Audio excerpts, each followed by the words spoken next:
Welcome into Joe Cronin's GM review. Let's break down his moves leading into the season, during the season, and my opinions on him as of right now. In order to do that, we have to look at some of the moves that were made last offseason, which determined the product that was on the court this offseason. First and foremost, the GP2 signing was an absolute travesty. I still wonder if Joe Cronin knew that GP2 was injured when the Blazers signed him, but the fact that he was a mistake in my opinion. GP2 had only had one season of basketball where he looked like he belonged to be in the rotation in an NBA uniform, and the Blazers just went out and gave him a full mid-level exception, hard capped themselves.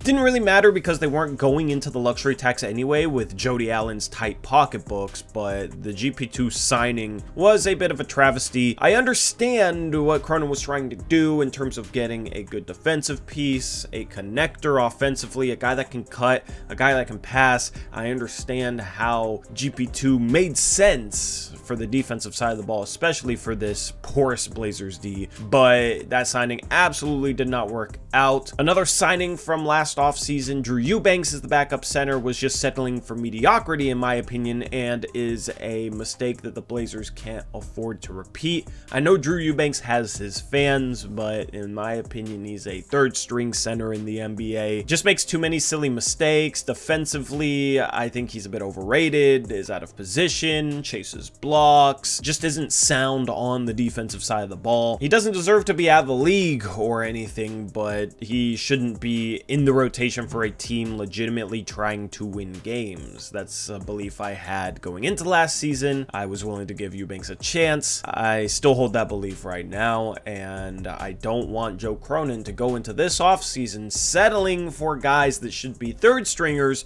to be in the rotation.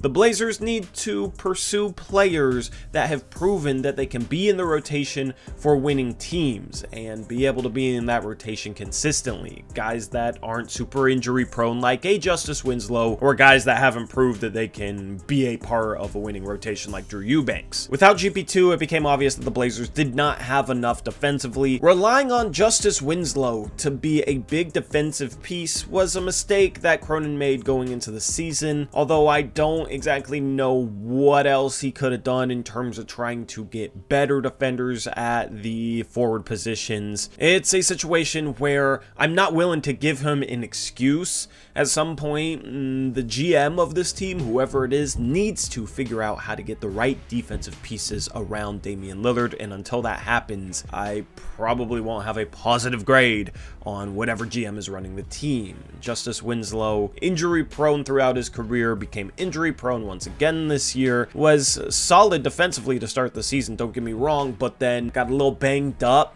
The problem is, he's almost always banged up, and when he's banged up, he's not as good of a defensive piece. He struggled staying in front of guys, isn't somebody that's going to vertically challenge anyone at the rim. He's just not an NBA rotation player, and that was kind of the theme going into the season, is that the Blazers are settling for players that shouldn't be in the rotation for a winning team to try and help them win actual games and be competitive. And that was Cronin's biggest problem going into the season, is just the lack of depth and overall size at the front court positions off the bench, at the power forward and center positions. Nasir Little's contract that they gave him last offseason I think is fine. Unfortunately, Nasir Little just didn't pan out, but that wasn't due to any fault of Cronin's. That basically forced the Blazers to start Josh Hart. They were hoping that Nasir Little would ascend into being that starting small forward, but Josh Hart ended up having to play that role, which probably wasn't the best role for him. I love him in a bench role as a sixth man glue piece that can score, initiate offense, handle the ball, rebound, do all the little things that we know Josh Hart can do, and Josh Hart has absolutely thrived in New York since he got put into that role. So after the struggles of this season, some of them were injury related, such as Jusuf Nurkic going down, which is another reason why settling for Drew Eubanks as the backup center was a big problem, because he definitely can't handle starting. Also, a big problem with Cronin was that he didn't get another legitimate big to play behind Eubanks, so in any case where Nurkic misses time, the Blazers were screwed. I said that before the season. We saw it play out this season, and it kind of derailed this season a bit. This team wasn't great.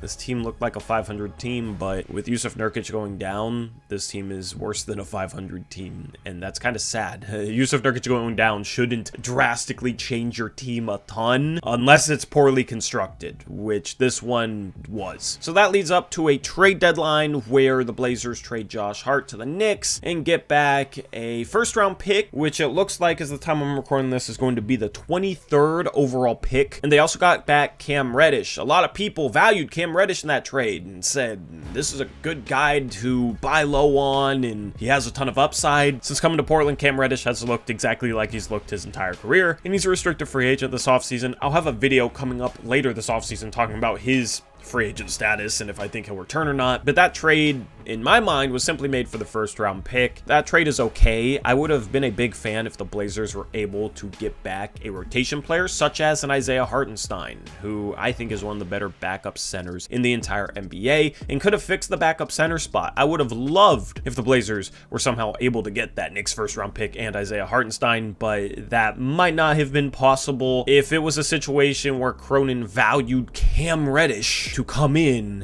and fill a rotation spot. It's more of the same pattern of settling for guys that have proven that they can't be consistently relied upon to be in the rotation for a winning team and trying to put them in your rotation to become a winning team. Just doesn't work. Cronin has to get out of that mindset. I know that Jody Allen having tighter pocketbooks maybe makes it so he has to cut some corners in terms of roster construction, but it's been a very clear theme of Cronin's in his time as a GM, his valuing subpar players and putting them in roles bigger than they should be. And Cam Reddish was kind of the latest example of that. Of course, maybe he didn't value Cam Reddish and it just had to be matching salary. That's all kind of arbitrary. We'll see how Joe Cronin feels about Cam Reddish once free agency rolls around this offseason. But as far as that trade goes, at least it wasn't as bad as last year's trade deadline, and at least they were able to actually get a first round pick this year out of said trade with that Knicks pick coming over. And there's going to be some intriguing talent there on the board. If the Blazers make the right draft choice, this trade will actually end up looking like a win, despite Josh Hart being a really underrated player, in my opinion, somebody that's excelled for the New York Knicks. So the jury's still out on this one. The bigger mistake at the deadline, in my opinion, was not getting back James Wiseman in the Gary Payton II trade. This could be due to financial reasons, but supposedly the Blazers didn't really value him, is what I heard. The Golden State Warriors ended up trading Wiseman straight up for GP2, but they traded Wiseman to the Detroit Pistons and got back Sadiq Bey, then flipped Sadiq Bey to the Hawks to get back 5 second-round picks, and then traded those 5 second-round picks to Portland for GP2, and the Blazers valued those second-round picks over a legitimate center. Like, if you're going to buy low on a guy with some upside who was a high draft pick, James Wiseman was the guy to do it with, not Cam Reddish. James Wiseman has had less than half the NBA minutes than Cam Reddish had at last year's trade deadline and played a position of need, has some raw talent, just hadn't gotten much of a chance. In Golden State's system, wasn't heavily utilized, wasn't given a ton of responsibilities. So that's the type of guy you just take a swing on for the rest of the year and see if he can pan out, because it's not like we're playing a rotation worthy backup center anyway. Instead, Cronin elected for 5 second-round picks, and the reason why he did that was to try and open up future firsts. If you've been paying any attention, you'll know that the Blazers owe a 2024 first-round pick to the Chicago Bulls now. That started off as a 2022 first-round pick, but it was lottery protected, and the Blazers were in the lottery. Ended up with the 7th pick for Shaedon Sharpe. So then it became lottery protected in 2023. And we're in the lottery again this year. So it goes to 2024. And that pick is lottery protected through 2028. Terrible protections on that pick. It was a part of the Larry Nance Jr. trade to bring him to Portland, and Neil Olshey put some ridiculous protections on that pick. Very frustrating. So basically, the Blazers can't trade a 2025 first, 2026 first, etc., because they might owe it to Chicago. Now, the Blazers could go out and unprotect their pick, but that's very risky because we might be in the lottery again. This year was supposed to be a competitive season for the Blazers, and they are in the lottery once again. So you never want to unprotect picks. That's usually not a good idea.